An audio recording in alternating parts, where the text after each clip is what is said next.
Hi everyone, it's Missy. It's a beautiful spring day outside today and you can see that the apple trees are leafing out. And what we're waiting for is this time of year, before the blossoms come out, is to hang mothballs in the trees. And we do this so that way the moths don't lay their eggs and you get those wormy apples, or you can get webworms. The tent worms come in the fall, so if you have mothballs up in the fall, that will prevent them from showing up as well. So we're going to do that today. We've already gotten the rest of the trees pruned. We have our pile of sticks over there, so I'll show you how we hang up our mothballs. Okay, so I got my box of mothballs. This is the kind I'm using. They're just old-fashioned mothballs. And to find these, you could buy them pretty much in any store. Dollar store, grocery store, big box store. They're either by the laundry detergent, the insect repellent, or they're in like the laundry section where they sell the laundry baskets, hangers, ironing boards, that sort of thing.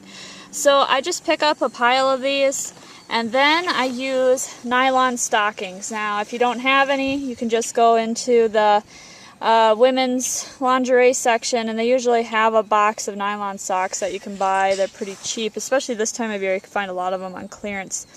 And then I take an ice cream pail, and all I do is I just take the sock and kind of roll it up with my thumbs, so that way I have it open enough. And again, you want to make sure that you're doing this outside.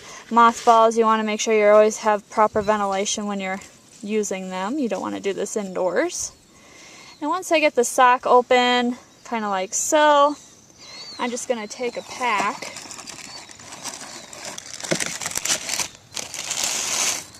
And I'll use one of these packs per stocking. So I'm just going to take the scissors, cut it open. I'm actually going to take and wear gloves while I do this because I don't want to have my hands smell like mothballs either. It's pretty potent stuff. And then I just insert the top of the bag into the stocking. It's hard to do when you're wearing gloves. And then I just dump them in there. If you don't have nylon stockings, you can also use cheesecloth. You just need to make it so that way the mothballs can hang in the tree and that they stay put. But still let the wind blow through, so that way the mothballs, you have that smell in the apple orchard. And a lot of people ask too, well, if you hang up these mothballs and your trees are blossoming, do you get good pollination? Yes, you do. It's kind of interesting, but we have really good apple crops, and the reason why is I see a lot of bees and flies and other pollinators. I just don't see the moths. But here's a filled sock. I'm going to fill up some more and then I'm ready to hang it in the tree. To hang up the mothballs, you want to get them as high in the tree as possible. So I recommend using a step stool like I'm doing, or a ladder.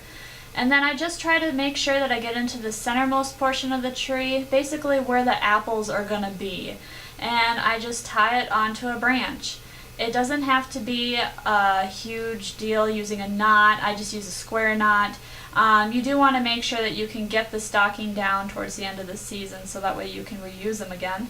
Other than that, you just tie them up there. I will tie about 1 to 2 stockings in an apple tree this size. If it's a really huge tree, you can use all the way up to 5. And I just keep hanging them up until I'm done. That's what it looks like. Again, you may need to replenish the mothballs in the stockings if you have a lot of rain. Other than that, you should be set to go. If you have any questions, please let me know. Thanks for watching, everyone. Bye.